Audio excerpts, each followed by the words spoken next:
Tout d'abord, je vous invite donc à regarder le tableau des seuils applicables, donc qui équivaut donc eux pour de 2017 à 2020, donc jusqu'à 2020 ils sont à jour. Donc simplement, vous avez donc effectivement trois notions, donc la franchise de base, le réel simplifié et le régime normal. Donc la franchise de base, qu'est-ce que c'est? Donc simplement, ça va être des entreprises qui ont une activité, donc que ce soit de prestation de services ou de livraison de biens, et donc de par en fait le montant de leur chiffre d'affaires qui n'est pas assez gros, et bien simplement ça leur permettra d'être en franchise de base, donc ça voudra dire qu'elles n'auront pas les obligations de paiement et de déclaration de TVA. Donc effectivement ça engendre le fait qu'elles n'ont pas de TVA collectée et elles n'ont pas de TVA déductible. Concernant la franchise de base, donc pour les ventes de marchandises, il faut simplement que le chiffre d'affaires en fait soit inférieur à 82 800 €. Concernant les prestations de services, le chiffre d'affaires, lui, doit être inférieur à 33 200 €. Ensuite, pour le régime réel simplifié, concernant donc les ventes de marchandises, il faut que le chiffre d'affaires soit compris donc entre 82 800 € et 789 000 €. Pour les prestations de services, il faut qu'il soit donc compris entre 33 200 € et 238 000 €.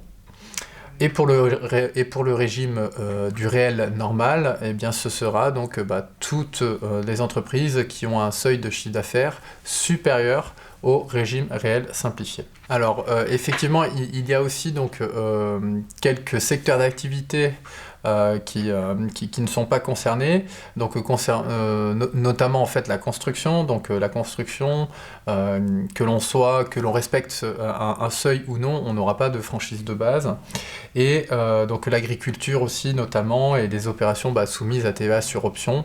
Donc ça, les opérations à TVA soumises sur option, c'est simplement en fait une entreprise qui aurait pu avoir la franchise de base, mais qui préfère donc avoir en fait cette notion de TVA déductible et de TVA exigible et la TVA que l'on collecte et que l'on déduit, donc simplement parce que ça a l'avantage donc sur son secteur d'activité.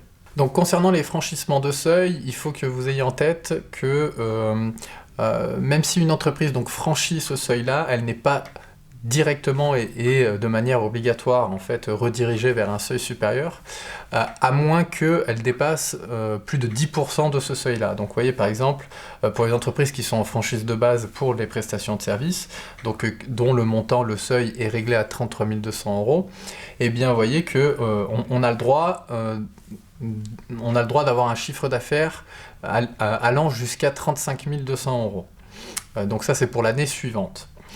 Si on dépasse deux années consécutives en fait ce seuil-là, eh bien on sera directement en fait redirigé sur le seuil supérieur. Donc ça voudra dire que pour une franchise de base avec une activité de prestation de service, eh bien elle sera tout directement requalifiée dans le régime réel simplifié. Concernant donc